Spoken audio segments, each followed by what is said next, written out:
وخير الهدي هدي محمد صلى الله عليه وسلم وشر الأمور محدثاتها وكل محدثة بدعة وكل بدعة ضلالة أو كما قال صلى الله عليه وسلم رب اشرح لي صدري ويسر لي أمري واحلل عقدة من لساني يفقه قولي أما بعد أعوذ بالله من الشيطان الرجيم يا أيها الذين آمنوا اتقوا الله وقولوا قولا سديدا يصلح لكم أعمالكم ويغفر لكم ذنوبكم ومن يطع الله ورسوله فقد فاز فوزا عظيما.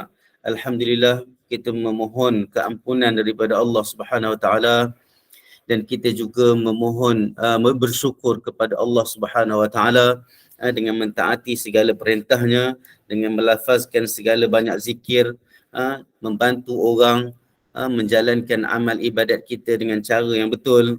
Semoga dengannya Allah memberi rahmat dan keberkatan kepada kita dan memberi kita kebahagiaan di dunia dan di akhirat insya-Allah. Hari ini kita berada di muka surat 279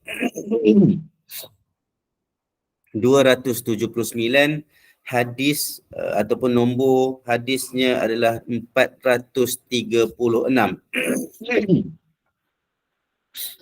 Jadi di sini kita tengok kita masih lagi berada di bawah tajuk doa ketika salah seorang anggota keluarganya meninggal dunia.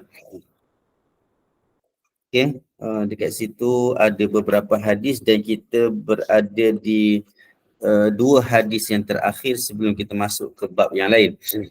Hadis ini warawaina fi kitab at-Tirmizi wa ghairihi عن أبي موسى الأشعري رضي الله عنه أن رسول الله صلى الله عليه وسلم قال إذا مات ولد العبد قال الله تعالى لملائكته قبضتم ولد عبدي فيقولون نعم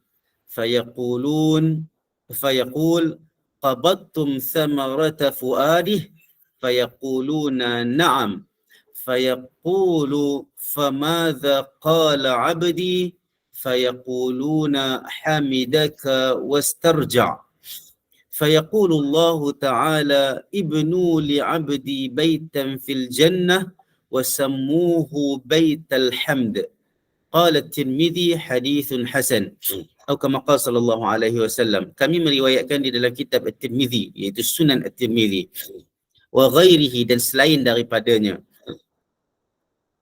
daripada Abi Musa Al-Asy'ari radhiyallahu anhu bahawa Rasulullah sallallahu alaihi wasallam bersabda, apabila telah meninggal dunia anak seorang hamba, maknanya kalau meninggal dunia tu dia nak cerita dekat sini ada dua watak. Dia nak cerita ada dua watak di dalam kejadian ataupun situasi salah seorangnya meninggal dunia. Dia nak bagi tahu kalau meninggal je seorang anak kepada seorang hamba Allah Subhanahu Wa Taala, Allah Taala akan berkata kepada malaikat. Malaikat dekat sini dia membawa makna malaikat maut. Membawa makna malaikatul maut. Jadi kalau kita tengok dekat sini sebenarnya kita belajar dari dulu lagi bahawa nama malaikat yang mengambil nyawa itu adalah malaikatul maut. Ataupun apa? Kita hafal apa? Yang kita hafal adalah Israel. Betul lah? Yang kita hafal adalah Israel. Sebenarnya mana datang nama Israel? Sedangkan dalam Quran tak ada sebut Israel. Dalam hadis pun tak ada sebut Israel. Jadi Israel ni datang dari mana? Dia kata kat sini, dia kata telah masyhur, telah famous. Nama malaikat yang mengambil nyawa itu adalah Israel. Tapi tidak terdapat nama Israel ini di dalam Quran mahupun di dalam sunnah Nabi yang sahih. Dalam sunnah yang mungkin tak kuat, dhaif itu adalah. Tapi dia datang dalam beberapa riwayat yang mungkin boleh jadi ianya adalah Israiliyat. Boleh faham? Dengar betul-betul maksudnya yang kita hafal, memang kita hafal Israel, Mikail dan sebagainya. Ada beberapa itu tidak datang riwayat yang sahih kecuali dia datang dari riwayat Israiliyat. Jadi kalau mengikut adabnya kita menghafal ataupun kita sebut hanya malakul maut. Malaikat maut. Malaikat maut tak ada masalah. Kalau kita hafal malaikat maut tak ada masalah. Ada beberapa lagi tu adalah Jibril dan sebagainya itu ada. Tapi malaikat maut tidak ada nama yang datang daripada Quran dan daripada sunnah yang sahih mengatakan namanya Israel. Israel ni makna dia apa sebenarnya? Israel ni makna dia apa? Sebenarnya dia berasal daripada, kalau ikutnya berasal daripada perkataan Ibriyah. Dia berasal daripada perkataan Hebrew. Hebrew ni Ibriyah. Kalau dalam bahasa Arabnya lughatul Ibriyah. Lughah Ibriyah ni dia Arabiyah Ibriyah. Jadi dia ada, kalau bahasa Hebrew ni dia perkataan huruf dia pun kadang-kadang ada juga yang macam-macam nak jadi Arab. Contohnya kalau dalam bahasa Arab ila aina, dia bahasa Hebrew dia li'an. Li'an. Anta dalam bahasa Arab, dia dalam bahasa Hebrew lebih kurang atta. Li'an atta. Dia ila aina anta, dia jadi li'an atta. Lebih kurang macam tu. Ada beberapa perkataan yang dia ada huruf ain, dia ada harkat dia, tu bahasa Hebrew. Jadi Israel ni dikatakan bahasa Hebrew dan secara literalnya membawa makna orang ataupun hamba yang Allah tolong. Hamba yang Allah tolong. Ada juga yang membawa makna Ezra itu adalah hamba. El itu dalam bahasa Hebrew Tuhan. Eloi, Elohim. Siapa belajar comparative religion dia akan jumpa lah beberapa perkataan ini di dalam terjemahan ataupun beberapa quotation teks-teks lama tentang Old Testament dan New Testament. Okay. Jadi Israel itu sebenarnya adalah riwayat Israiliyat, dikatakan riwayat Israiliyat, tapi dalam Quran, dalam sunnah yang sahih tidak ada. Jadi boleh sebut tetapi tidak boleh berpegang, tidak boleh mengatakan, orang kata apa, tidak boleh mengutamakan untuk menyebut. Kalau dari segi adabnya lah, sebab dalam Quran disebut malakul maut. Dalam Al-Quran disebut macam tu, jadi dari segi adabnya begitulah. Bila Allah kata apa dalam Quran, Allah kata itu sebab dari segi adabnya dia kata wa ala hadha la yanbaghi al-jazm bin nafyi wal itsbat. Dari segi adabnya kita tak boleh menafikan, kita tak boleh isbatkan sangat-sangat. Nafi tidak boleh, isbat contohnya betul nama Israel itu, nama malaikat maut itu adalah Israel, kita nak isbat macam tu tak boleh. Cara bercakap macam tu tak boleh. Kalau kita kata Israel, adalah riwayat mengatakan Israel itu dalam dalam Israiliyat, tetapi tidaklah kita kata itulah confirm mutlak namanya adalah Israel. Bahkan Allah SWT menyebutnya dalam Quran apa dia? Allah kata dalam surah As-Sajdah, kita baca hari-hari kan, kita baca setiap hari Jumaat, ada yang mungkin mengamalkan setiap malam dan sebagainya. Qul yatawaffakum malakul maut alladhi wukila bikum thumma ila rabbikum turja'un. Dia sebut malakul maut. Okey. Jadi itulah malaikat mencabut nyawa. Allah Ta'ala menyebut, Allah Ta'ala kata kepada malaikat yang mencabut nyawa, qabattum walada abdi, kamu telah mencabut nyawa, kamu telah mengambil nyawa anak hambaku. Dan para malaikat itu pun kata, kalau tengok dekat sini, yang seolah-olah macam yang bekerja mengambil nyawa ni, sebab dia menggunakan sirah jama', fayaqulun. Maknanya kalau kita tengok kat sini, kata maksudnya kalau Allah pada ketika itu menyuruhkan malaikat ini pergi ambil nyawa, malaikat itulah namanya. Malaikat itulah yang mengambil nyawa. Kalau Allah utuskan yang ni, jadi orang malaikat yang mengambil nyawa itu, itulah yang ditanya oleh Allah Subhanahu Wa Taala. Dan mereka menjawab, "Naam, kami telah mengambil nyawa." Itulah maksudnya kami telah mengambil nyawa anak seorang hamba. Fayaqul, Allah tanya lagi, qabattum samarata fuadih. Allah kata kamu telah mengambil nyawa, kamu telah mengambil nyawa Thamarata fuadi, buah hati dia. Allah tanya lagi malaikat, ini bukan kadang-kadang kan ada orang dia bergaduh, anak dengan ayah bergaduh, kadang-kadang kalau meninggal salah seorang itu sebenarnya kadang-kadang dia tak bagi kisah. Na'udzubillah. Ini pernah berlaku pun sebenarnya.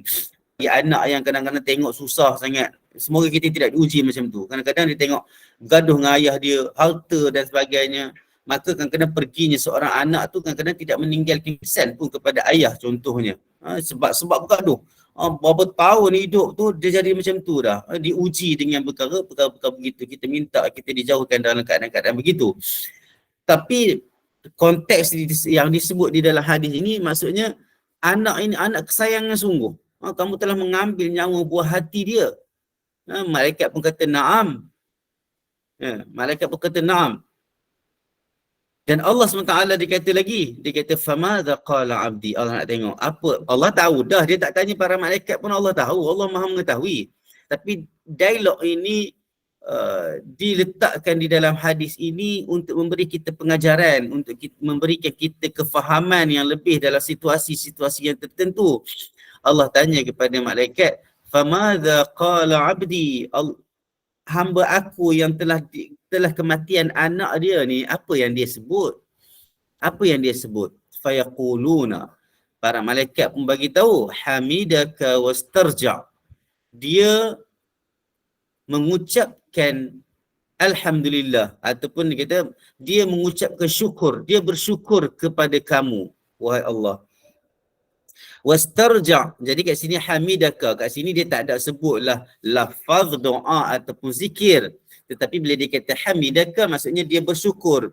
Kita pun dah faham dah kalau kita kata makna bersyukur maknanya alhamdulillah. Kalau ada yang kata alhamdulillahi rabbil alamin pun tak apa, tapi paling minimum alhamdulillah. Alhamdulillah. Wastarja, apa makna wastarja? Istirja' itulah kita kan bila kita belajar perkataan-perkataan ini pun bila masuk dalam hadis kita pun kena cepat capture lah sikit. Kalau tahlil la ilaha illallah, hauqalah la hawla wala quwata illa billah, hayya 'ala salah, hayya 'alal falah. Kalau bab takbir, tahmid apa semua tu kita dah biasa dah. Dan ini istirja'. Istirja' itu adalah kata-kata inna lillahi wa inna ilaihi raji'un. Inna lillahi wa inna ilaihi raji'un. Itu istirja'. Kadang-kadang ada orang dia kelang kabut tak sempat, dia sebut inna lillah je. Saya pun tak berani nak kata itu dah cukup, tetapi sekurang-kurangnya kalau itu yang keluar daripada mulut dia, itu yang keluar daripada mulut dia dengan hati yang hadir, memulangkan, mengembalikan segalanya kepada Allah Ta'ala. Istirja', mengembalikan makna dia. Jadi kalimah ataupun ayat mengembalikan dalam konteks kita mendengar musibah, kematian terutamanya, kita kata inna lillahi wa inna ilaihi raji'un. Jadi hamba tu sebut alhamdulillah dan inna lillahi wa inna ilaihi raji'un. Allah kata bila dengar malaikat jawab macam tu, dalam keadaan Allah Maha tahu dengan apa yang dijawab oleh hambanya tu, Allah Ta'ala kata ibnu li abdi, binakanlah kamu para malaikat, binakanlah untuk hamba aku ni, hamba aku yang kematian anak ni, kematian buah hati dia ni, tapi dia tetap mengucapkan syukur. Dia tetap juga mengembalikan segala benda milik dia yang dipinjamkan oleh Allah Ta'ala itu kepada Allah SWT dengan mengucapkan inna lillahi wa inna ilaihi raji'un. Binakanlah untuk hamba aku ini satu rumah dekat syurga. Rumah dekat syurga sama ke dengan rumah kita dekat dunia? Rumah dekat dunia pun kita banding rumah kita dengan rumah orang lain pun kadang-kadang tak sama, memang tak sama dah. Walaupun kita beli rumah teres, dalam lain kita cat sini kat lain sikit, kita tenyah kat sini lain, kita betul kat sini lain, tambah lagi, ada duit sikit renovate lagi. Pergi rumah orang tengok, oh rumah yang besar lagi. Pergi rumah ni kecil sikit. Oh, rumah kat kampung pun berbeza-beza. Kalau kita tengok bersamamu tu, ada orang susah, ada orang miskin. Kan? Tapi ketahuilah, walaupun kita tengok di mana-mana tempat di atas muka bumi ni, rumah menteri dan sebagainya, rumah Perdana Menteri, rumah Presiden dan sebagainya, rumah orang kaya-kaya, businessman, Lawa-lawa sangat-sangat. Ada yang sampai ada lift dalam rumah pun ada juga. Ada yang contohnya rumah-rumah dekat kawasan-kawasan, contohnya setengah-setengah kawasan peranginan, contohnya dekat Hawaii, contohnya kat Miami, contohnya kan. Apartment, kondo, naik. Bukan lift orang saja yang ada, tapi lift kereta pun ada. Dia duduk dekat satu kondo yang mewah, masuk kereta dalam lift bawa dia sampai depan muka pintu kondominium dia, tepi pantai. Sampai tara macam tu, kita mungkin rasa, ya Allah, seronoknya, lawanya rumah dia, bagusnya rumah dia. Tapi confirm, 100% tak boleh sama dengan satu rumah dekat syurga. Confirm tak sama. Rumah dengan rumah dekat syurga. Allah kata, binakanlah untuk hamba aku ini satu rumah dekat syurga. Bukan bina rumah saja, tapi bagi nama. Itu sebab kadang-kadang kita duduk kat dunia ni kan, kita letak teratak itulah, villa itulah kita nak letak. Kadang-kadang kita malu. Kadang-kadang kita malu. Ada orang dia malu nak letak nama rumah, nama villa ke apa ke.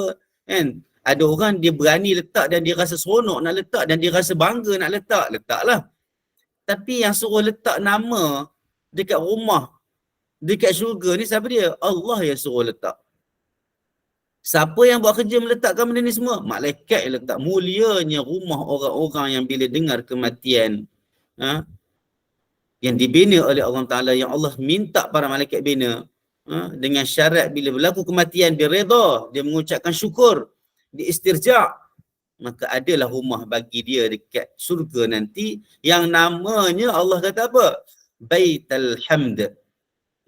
Rumah pujian. Sebab dia memuji Allah SWT dalam keadaan dia ditimpa musibah. Maka itulah yang kita kena buat. Maka tandakan sikit dekat kalimah hamidaka wastarja'a itu. Hamidaka wastarja' itu, tulislah dekat ujung tu, dekat tepi kitab tu, siapa-siapa ada catatan, maknanya mengucapkan alhamdulillah dan juga inna lillahi wa inna ilaihi raji'un. Inna lillahi wa inna ilaihi raji'un. Jadi itulah zikirnya, itulah bacaan doanya. Ingat sekali lagi bahawa perlu hadir hati, perlu ada khusyuk dan tawaduk bila kita mengucapkan syukur dan doa. Jadi inilah keadaan yang sepatutnya dilakukan oleh orang-orang yang ditimpa musibah dan kematian anak dan sebagainya. Ada juga yang kata kematian anak je ke? Ini dia merujuk kepada, kalau kita tengok dekat sini dia ada satu lagi, thamaratu fuadi, buah hatinya. Kalau kita kata buah hatinya, termasuk ke tidak untuk orang yang anak kematian bapa, kan, suami kematian, isteri kematian suami, suami kematian isteri, kematian adik-beradik yang rasa sayang sangat. Nak ceritanya dekat sini kematian orang yang disayangi. Kematian orang yang disayangi. Jadi ini lafaz, ini secara zahirnya begitu, tetapi bila kita tengok kenapa ada samarata fuadi, kenapa ada perkataan itu, mesti ada konteks-konteks yang tertentu yang membawa makna yang boleh termasuk di dalam hadis ini, insya-Allah. Okey, kejap saya tengok macam ada soalan.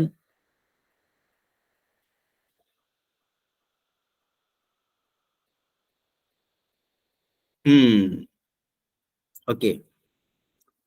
Tu cerita tentang apa? Tentang okey, jadi kita tengok dekat sini, itulah hadis itu hadis hasan, dikeluarkan oleh Imam At-Tirmizi rahimahullah dalam kitab Janaiz,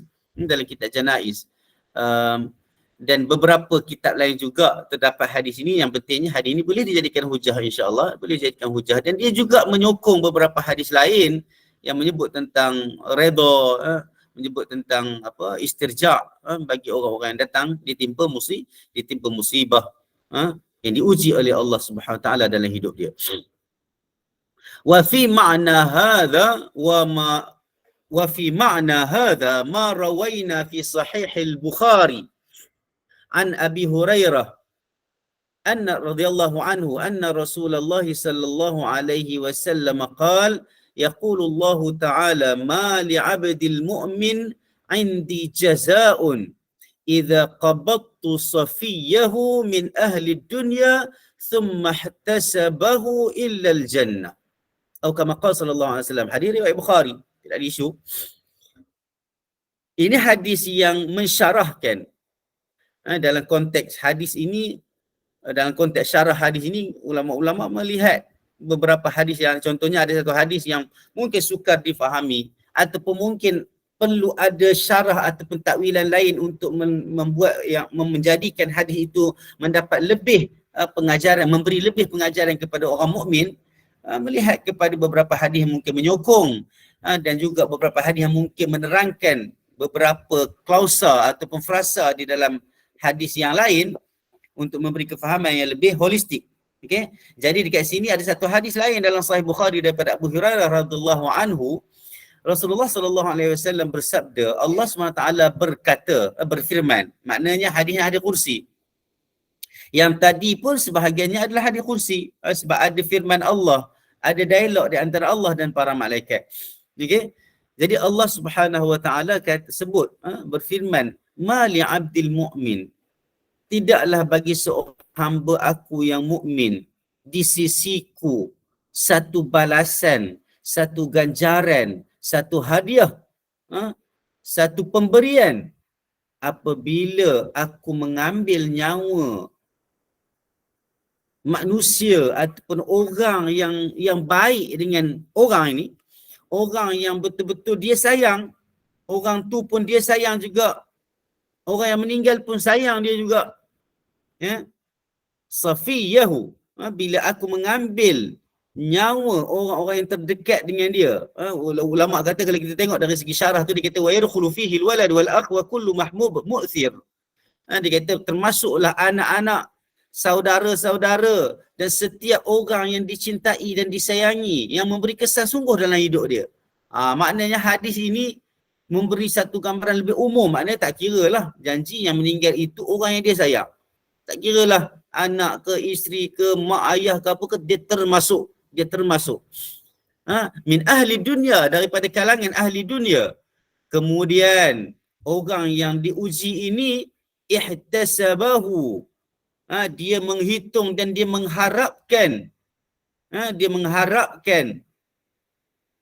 keredaan Allah Subhanahu wa taala. Kalau tengok kat sini dia terjemah apa? Kalau tengok dekat sini dia terjemah, kemudian dia mengharap pahala. Dia mengharap redha Allah SWT. Termasuklah bila seorang itu mengharap pahala, mengharap redha Allah SWT, maka dia sabar. Dia perlu sabar, dia perlu mengucapkan syukur. Jadi itulah semua benda yang membuatkan kita consider orang ini ihtasabahu. Maksudnya dia mengharapkan keredaan Allah Ta'ala. Dia mengharapkan pahala. Kecuali syurga. Kecuali Allah bagi syurga. So ayat dia macam inilah lebih kurang. Siapa-siapa tidaklah bagi seorang hamba aku yang mukmin di sisiku ada satu balasan apabila aku mengambil nyawa orang yang dia sayang dari kalangan ahli dunia, kemudian dia mengharapkan pahala, kecuali aku akan bagi dia syurga. Kecuali aku akan bagi dia syurga. Itulah kata-kata Allah SWT. Itulah firman Allah SWT di dalam hadis kursi ini.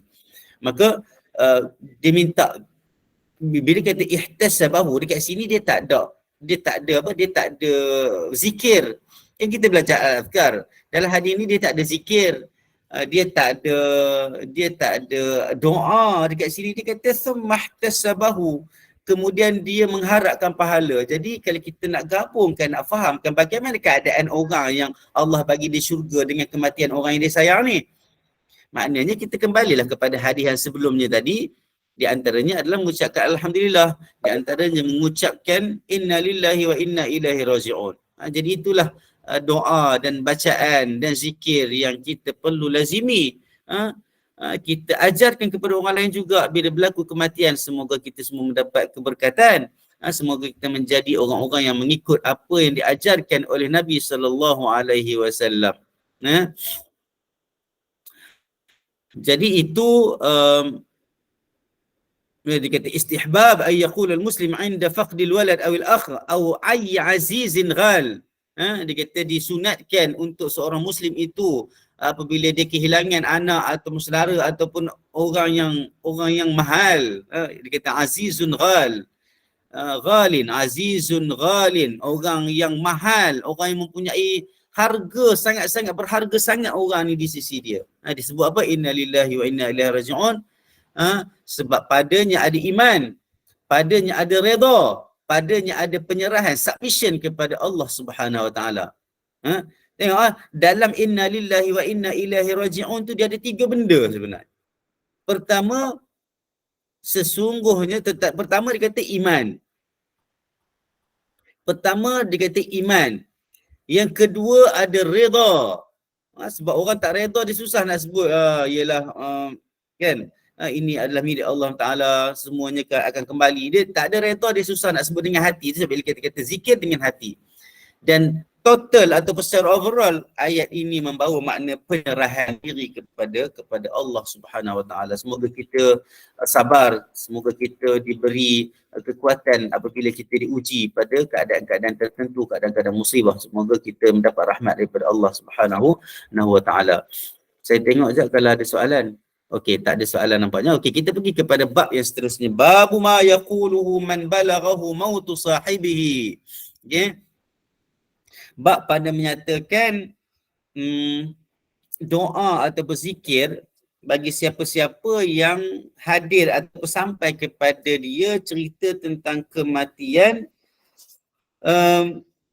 kawan dia, kematian kawan dia. Rawaina fi kitab Ibn Sunni an Ibn Abbas radhiyallahu anhuma qala Rasulullah sallallahu alaihi wasallam al-mautu faza'un فَإِذَا بَلَغَ أَحَدَكُمْ وَفَاةُ أَخِيهِ فَلْيَقُلْ إِنَّا لِلَّهِ وَإِنَّا إِلَيْهِ رَاجِعُونَ وَإِنَّا إِلَى رَبِّنَا لَمُنْقَلِبُونَ اللهم اكتبه عندك في المحسنين واجعل كتابه في عليين واخلفه في أهله في الغابرين ولا تحرمنا أجره ولا تفتنا بعده atau kama qala sallallahu alaihi wasallam.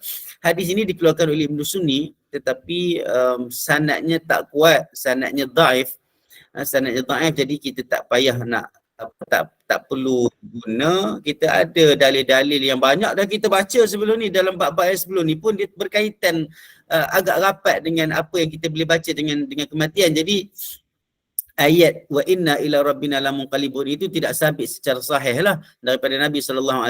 Tapi kalau kita nak doakan perkara-perkara baik, contohnya dengan doa ini, di sisi kematian tidak ada masalah.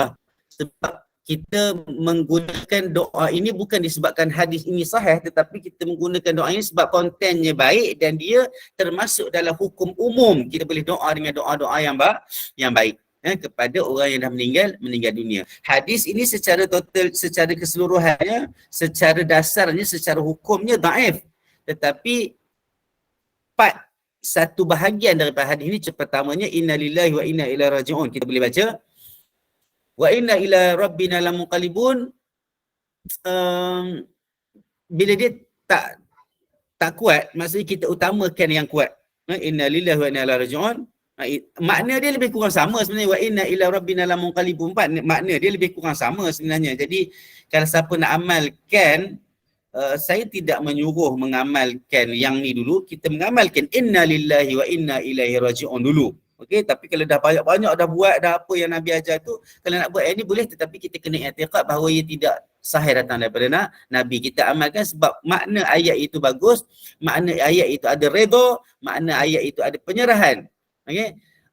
Ya Allah ya Tuhanku, tuliskanlah dia ini di sisi kamu dalam kalangan orang-orang muhsin, dan jadikanlah kitab dia, kitab amalan itu bersama-sama dengan kitab amalan orang-orang yang tinggi-tinggi standardnya, martabatnya di sisi kamu. Wa khlufuhu fi ahlihi fil ghabirin, dan gantikanlah dalam bagi ahli keluarganya itu orang-orang yang baik-baik selepas kematian orang ini. Wala tahrimna ajrahu, dan janganlah engkau haramkan, nafikan pahalanya. Wala taftinna ba'dahu, dan janganlah engkau bagi fitnah kepada kami selepas kematiannya. Jadi saya ulang sekali lagi, dasar hadis ini maksudnya secara klasifikasi hadis ini tidak kuat, tetapi kalau ada yang nak mengamalkan hadis ini boleh amalkan, tetapi mulakan dulu dengan alhamdulillah, inna lillahi wa inna ilaihi raji'un. Lepas tu bolehlah doa kepada si mati. Sebabnya hadis ini walaupun dia dhaif, tetapi dia ada asal yang kuat. Yang pertama asalnya adalah istirja'. Maknanya inna lillahi wa inna ilaihi raji'un. Lepas tu bersyukur. Lepas tu redha. Lepas tu doa yang baik-baik di sisi orang mati. Betul tak? Doa yang baik-baik untuk orang mati sebab malaikat mengaminkan. Betul kan? Kita dah baca hadis sebelum ni. Malaikat mengaminkan. Maksudnya di sisi orang muhtadar, orang-orang yang nazak juga. Dan kita kata bolehlah doa yang baik-baik selepas kematian dia. Sebab itu adalah tanggungjawab kita sebagai seorang Muslim untuk mendoakan perkara yang baik. Tetapi kalau nak menjadikan hari ini sebagai hujah, dia tak kuat. Dia tak kuat sebab dia lemah. Jadi ada soalan ya, ada 3 teman. Okey. Ucapan Alhamdulillah bila kematian sebelum biasa dalam kalangan masyarakat Malaysia. Ya, betul. Kita biasakan yang betul. Kita betulkan yang biasa tu. Itulah tujuan kita belajar. Biasalah kalau kita dengar kematian apa dia. Saya selalu ulangkan benda ni. Bila dengar kematian, Al-Fatihah. Itu je lah. Kadang-kadang lepas tu ada asatizah pula kata kita ni dia sebut Al-Fatihah saja tapi kita tak baca. Timbullah mesej pula Al-Fatihah dalam kurungan dibaca. Saya pun duk confused tengok. Sebenarnya apa yang nak disebutkan, apa yang nak dibawakan. Sedangkan di dalam hadis-hadis, bila datang je khabar kematian, Nabi suruh apa? Nabi ajarkan apa yang sepatutnya kita buat. Tapi saya tidaklah menolak secara total kalau ada orang kata, oh saya nak baca Fatihah ini, kalau ada pahala Fatihah ini saya nak sedekahkan kepada si mati. Saya kata bolehlah mengikut pendapat yang agak pendapat yang tak kuat lah sebenarnya pada saya. Dia khilaf. Tapi majoriti ulama tidak membawa kepada ke arah apa yang kita amalkan sebenarnya. Kalau siapa yang baca Fatihah pun sebenarnya dia kena berdoa lepas itu pula. Ya Allah, ya Tuhanku, kalau lah ada pahala aku baca Fatihah ni, aku mohon untuk sampaikan kepada si mati. Jadi proses dia itu untuk menyampaikan benda tu ke satu tahap yang mengikut pendapat para ulama yang agak ringan dalam bab ni, yang kata sampai itu perlu kepada beberapa prosedur kerja zikir itu. Sebab dia tidak ada sandaran yang kuat. Tapi kalau kita kata bersandarkan kepada, kalau kita sampai je berita orang meninggal, sampai bila ada je kematian dan keluarga kita, kita terus je Alhamdulillahirrabbilalamin. Inna lillahi wa inna ilaihi raji'un. Redha dengan perkara itu, doa yang baik-baik, maka confirm dah insya-Allah sampai sebab kita bergantung kepada, berpandukan kepada hadis yang sahih. Maka kalau boleh ubah-ubahlah. Kalau kita, tapi bila dengar khabar kematian sekarang ni alhamdulillah semuanya datang dengan inna lillahi wa inna ilaihi raji'un, doa-doa keampunan, doa-doa rahmat, alhamdulillah. Tapi masih lagi lah ada bila dengar kematian Al-Fatihah kan. Jadi kita ubah, kita biasakan yang betul, kita biasakan yang paling utama. Itu sebab kerangka pengamalan akidah di dalam Islam ini perlu berpandukan kepada dalil sebab dia ibadah.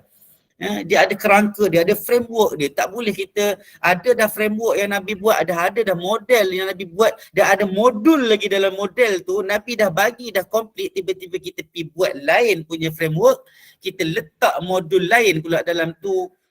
Saya rasa kita ni termasuk dalam orang-orang yang agak kurang adab dengan Nabi. Nabi ajak benda lain, kita buat benda lain. Walaupun benda tu ada khilaf, tetapi dari satu segi kita kena berhati-hati lah. Kita kena berhati-hati. Kita ajar anak kita, kita nak anak kita ikut kita, tapi Nabi ajak kita, kita tak ikut.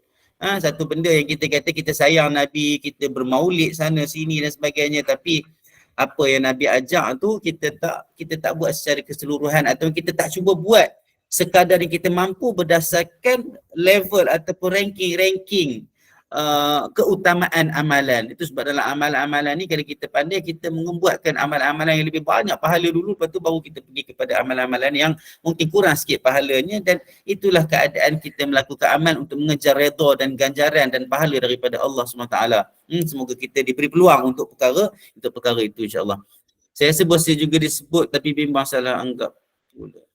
Tak apa, salah anggap ni sebenarnya kalau kita buat satu benda yang samar-samar, duduk dalam grey area, ataupun kita buat satu perkara yang memang tidak ada dasar.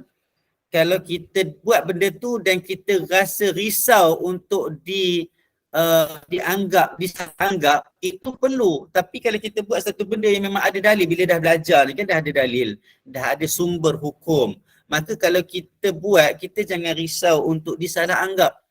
Sebab ia termasuk di dalam perkara yang disebut oleh Nabi SAW, man sanna sunnatan hasanatan falahu ajruha wa ajru man amila biha. Atau kama qala sallallahu alaihi wasallam, siapa yang membuatkan satu sunnah, melakukan satu sunnah yang baik, dan dia akan dapat pahala melakukan perkara baik itu, dan juga dapat pahala bagi orang yang mengikut dia buat perkara yang baik itu. Siapa yang tak nak MLM dalam pahala? Buatlah MLM, multi level marketing dalam pahala ni, buat benda baik. Tak ada masalah. Ada orang kata jangan buat depan orang, nanti riak. Riak tu dekat hati, tak buat depan orang. Saya selalu sebut kan, tengah malam bangun sembahyang malam pun kena boleh riak juga, seorang-seorang ujub, seorang-seorang, na'udzubillah.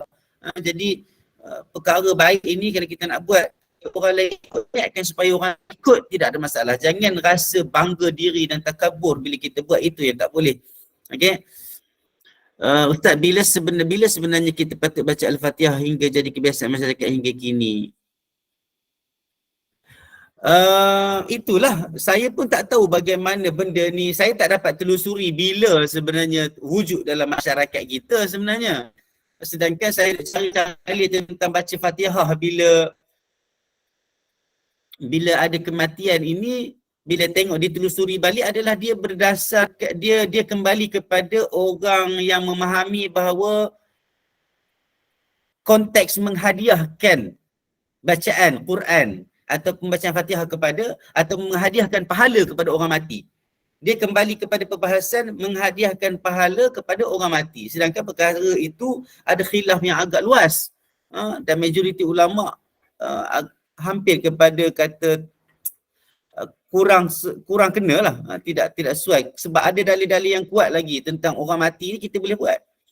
Okay, jadi bila jadi kebiasaan dalam masyarakat kita ni sebenarnya dia sama je macam dulu-dulu isu mandi safarnya kan.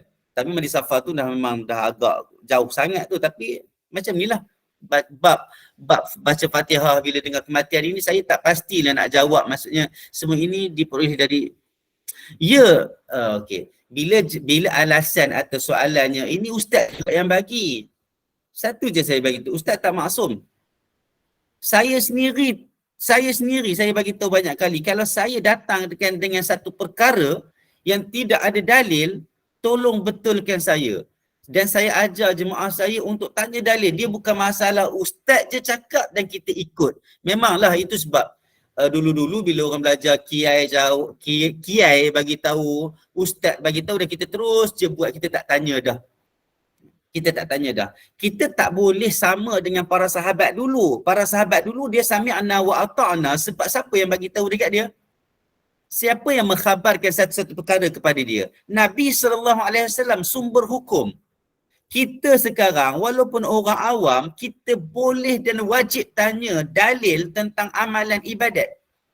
Setiap perkara yang disandarkan kepada agama, tak kira dia serban besar ke, dia pakai kepiah putih ke, dia pakai kepiah hitam ke, pakai jubah ke, tak pakai jubah ke, ustaz ke, viral ke, selebriti ke, tak kira. Selagi mana dia membawa satu perkara yang disandarkan kepada agama, wajib dan tolonglah tanya dia dalil. Kalau dia tak mampu nak mendatangkan dalil, dia secara adatnya reservekan benda tu sehingga dia dapat dalil. Untuk mengajarkan kepada orang awam. Orang awam ni bukan kita nak biarkan dia jadi tak pandai. Kita nak angkat orang awam ni supaya jadi orang awam yang belajar, yang pandai. Jadi tidak cukup dengan hanya melakukan satu amalan, kebiasaan, dengan alasan ianya datang daripada seorang ustaz, kecuali ustaz tu buat mari dalil. Jadi betul, memang dia jadi kebiasaan. Itu sebab saya kata kita kena betulkan yang biasa itu, kita kena betul yang kebiasaan itu, dan kita kena biasakan yang betul. Yang betul itu apa? Yang kita belajar yang ada dalil yang sahih. Itu yang kita cuba datangkan, itu yang kita cuba belajar di dalam kitab-kitab, kita cuba belajar dalam kelas-kelas pengajian kita. Terima kasih Puan Isum. Okey, Puan Wanita, perlu ubah normalisasi masyarakat Melayu. Ya insya-Allah. Tapi jangan pula bila saya kata macam ni kan, ada pula yang faham bahawa ustaz melarang orang membaca Fatihah dan menghadiahkan pahala Fatihah kepada orang yang dah meninggal. Ya, pertama benda tu khilaf. Yang kedua saya kata Kalau nak buat juga yang tu, lepas baca Fatihah kena doa, ya Allah ya Tuhanku, kalau ada pahala baca Fatihah ini, aku nak hadiahkan dan engkau tolong sampaikan kepada orang yang dah meninggal. Itu dalam proses, bukan kita menenggang kematian. Itu dalam proses kita nak tolong orang yang dah meninggal dunia dari segi pahala yang mungkin kita rasa kita nak buat.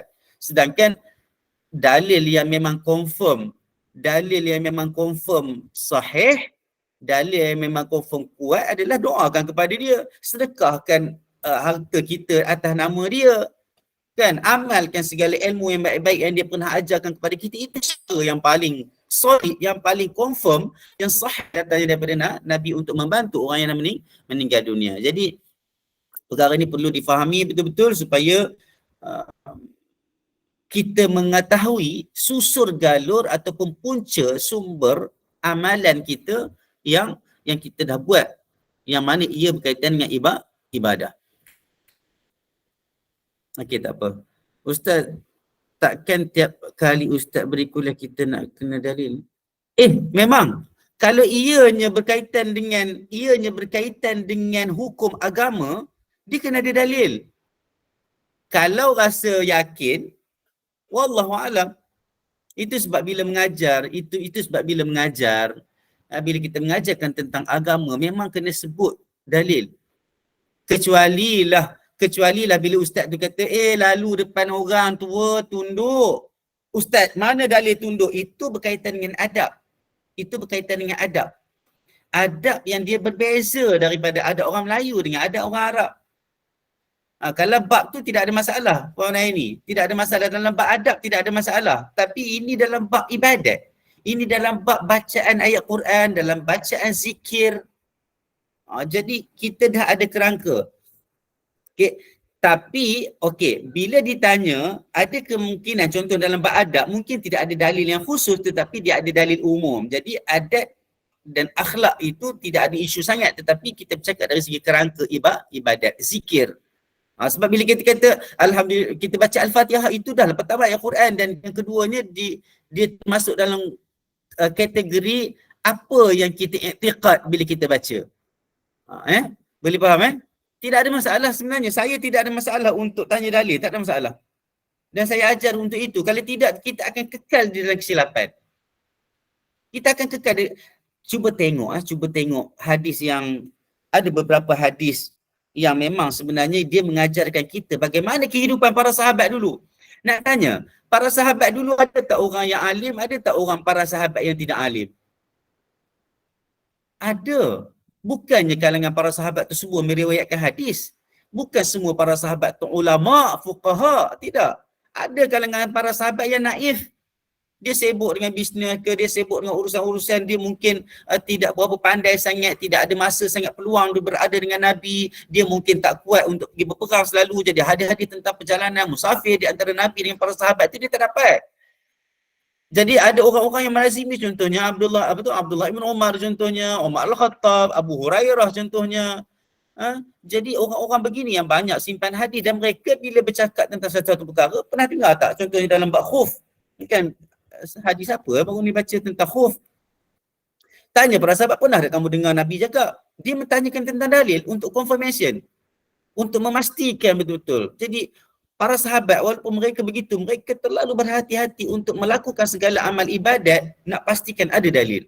Kita kena macam tu. Jangan rasa kita orang awam, kita tak pandai.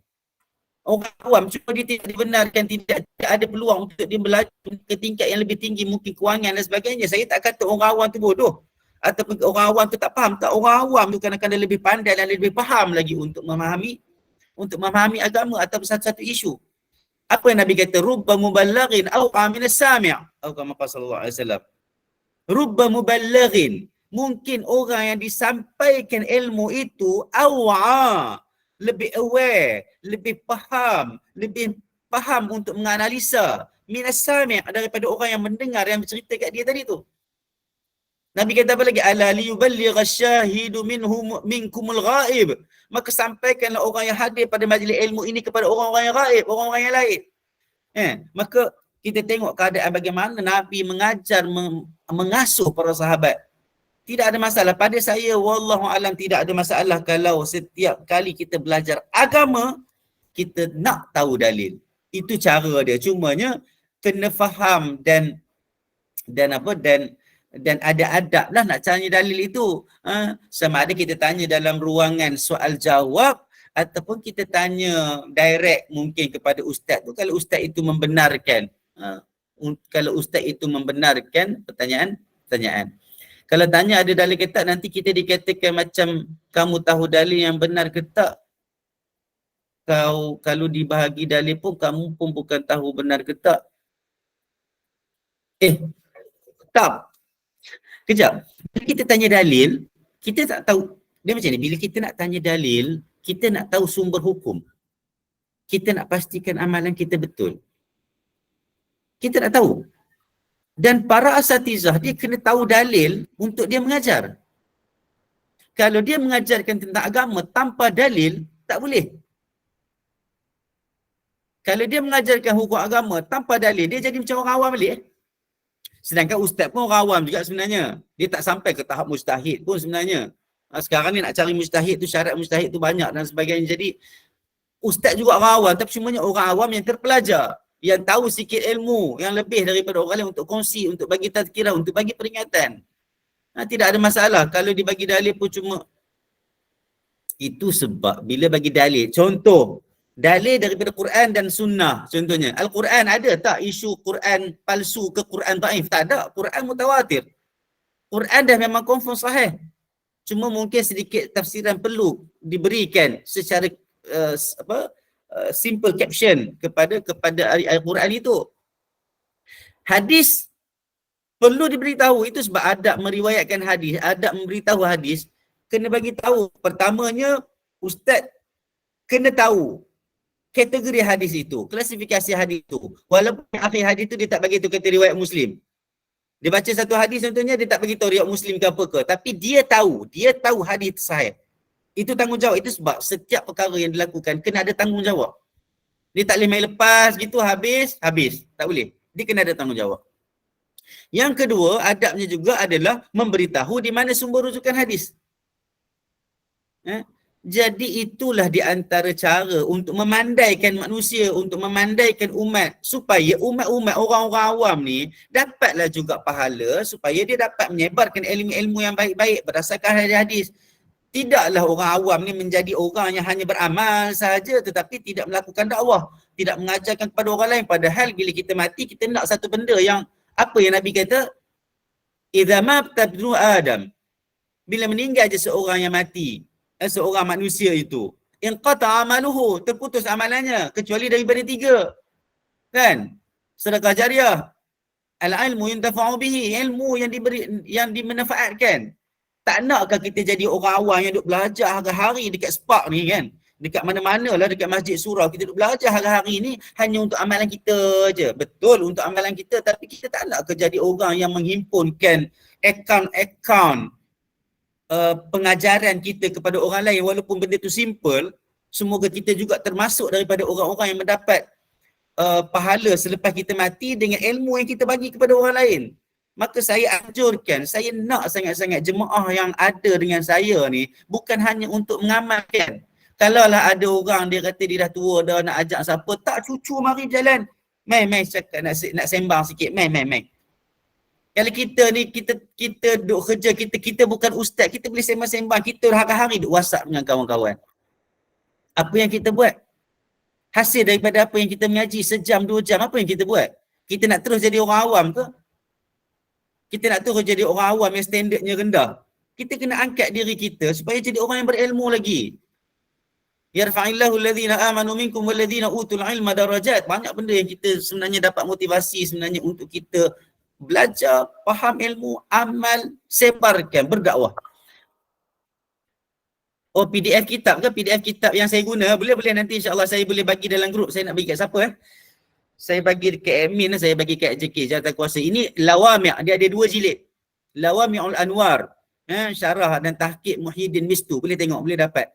Dia banyak cetakan sebenarnya, tapi yang ni saya guna sebab saya tengok keadaan yang tidak panjang melirik sangat. Lepas tu dia ada dekat ujung-ujung bab itu, dia ada apa? Dia ada, kalau tengok kat sini, saya boleh tunjuk kat sini dia ada apa? Dia ada pengajaran-pengajaran. Contohnya kan, masa tadi sebelum kita habis kan, dia ada 3 pengajaran. 3 tu. Tapi saya tak baca habis lah. Kalau saya baca habis nanti lagi lambat. Tapi dia ada atau jihad al-mustafadah kalau tengok kat sini kitab ni. Orang kata apa? Dia kata apa? Satu panduan yang boleh diambil istifadah, ambil faedah daripada hadis tadi. Lepas tu baru dia masuk kepada bab yang lain. Lepas tu hadis dalam ini dia ada klasifikasi hadis siap dah. Dia dah keluarkan. Dia dah bantu kita dah. Tu sebab saya pilih kitab ni untuk digunakan. Jadi itulah bendanya sebenarnya yang saya selalu ketengahkan benda ni supaya kita betul menjaga. Kadang-kadang kalau dia kembali kepada para asatizah, saya sendiri tidak maksum, para asatizah lain pun tidak maksum. Para sahabat pun berkhilaf juga. Yang maksumnya adalah Nabi SAW. Maka belajarlah beradab dalam bertanyakan dalil. Sebab itu hak kita sebagai seorang Muslim. Hak kita sebagai orang Muslim. Kejap. Ingatkan saya, siapa Tuan Aiman Ismail, nanti boleh ambil nombor telefon saya. Kalau saya terlupa nak bagi, boleh direct je PM saya dan saya akan bagi kitab PDF tu insyaAllah. Bukan semua sahabat, okey. Alhamdulillah, okey. Ustaz, kalau ada ustaz yang buat dan reka-reka dalil sendiri macam reka-reka dalil sendiri ni, saya tak nak menuduh siapa-siapa. Saya tak nak menuduh siapa-siapa, tapi kalau dia sengaja reka dalil tu berdosa besar. Sebab agama ni bukan milik dia. Agama juga bukan milik Nabi Muhammad sallallahu alaihi wasallam. Agama milik Allah Subhanahu wa taala. Inna dina indallahil Islam. Agama adalah milik Allah Taala. Nabi tak reka agama. Nabi wa ma yantiqu anil hawa in huwa illa wahyun yuha. Nabi tidak mengucap dari hawa nafsu dia dalam agama ini. In huwa illa wahyun yuha, kecuali apa yang disebut itu adalah wahyu yang diutuskan kepada dia. Nabi sendiri tak reka-reka agama, apatah pula kita. Ada orang kata, takkanlah ustaz itu bercakap bohong, ataupun takkanlah ustaz itu reka-reka hadis palsu. Cerita bagi perbahasan ini memang ada hujah, ada orang ketengahkan benda ni. Kalau tengok dalam kitab-kitab hadis lama dan sebagainya. Satu senario saya bagi, contoh. Ada orang yang tidak kelihatan ustaz dan dia bukan ustaz, mereka satu hadis palsu. Ada orang nak dengar tak? Confirm, Allah Alam, saya nampak tak ada orang nak dengar. Sebab macam mana pula bukan ustaz menyebut tentang satu hadis yang tidak pernah ada dalam kitab hadis yang sahih dan orang nak dengar. Tapi kalau seorang lelaki yang susuknya seperti ustaz, jubah, serban, kepiah, ketayap, semua cukup, warak, mereka hadis palsu, orang dengar tak? Orang akan dengar. Sebab dia ustaz. Itu sebab hadis-hadis ini perlu, alhamdulillah, kita duduk dalam dulu-dulu Imam Syafi'i sendiri pun dia kata in sahhal hadis fahuwa madhhabi. Jika kamu dapati hadis itu sahih, itulah mazhab aku. Sebab dia tahu ketika itu dia tak dapat nak sampai kepada keseluruhan riwayat yang datang daripada Nabi sallallahu alaihi wasallam. Zaman itu tidak sama macam zaman sekarang, tapi alhamdulillah sebab pembukaan hadis Imam Bukhari, Muslim, Abu Daud, Imam Malik dan sebagainya, banyak kita hadis lagi dihimpunkan hadis, maka ulama boleh buat kerja dah. Ulama buat kerja klasifikasi hadis, membandingkan riwayat-riwayat, muqaranah dia, ada mutaba'ah dengan syawahid dia, sehinggalah satu-satu klasifikasi hadis itu wujud selepas berlakunya analisa. Maka kita alhamdulillah sekarang duduk dalam satu zaman yang sebenarnya tidak ada alasan untuk kita tidak tahu kategori ataupun klasifikasi hadis itu. Jadi kita kena buat sungguh-sungguh, kita kena belajar sungguh-sungguh. Tak kira lah kita rasa kita dah ujung umur ke apa ke, insya-Allah teruskanlah. Kalau ada biji pun Nabi suruh tanam juga, apatah lagi ilmu yang bermanfaat, kan? Okey, insya-Allah. Okey. Dakwah, buat kerja dakwah. Okey.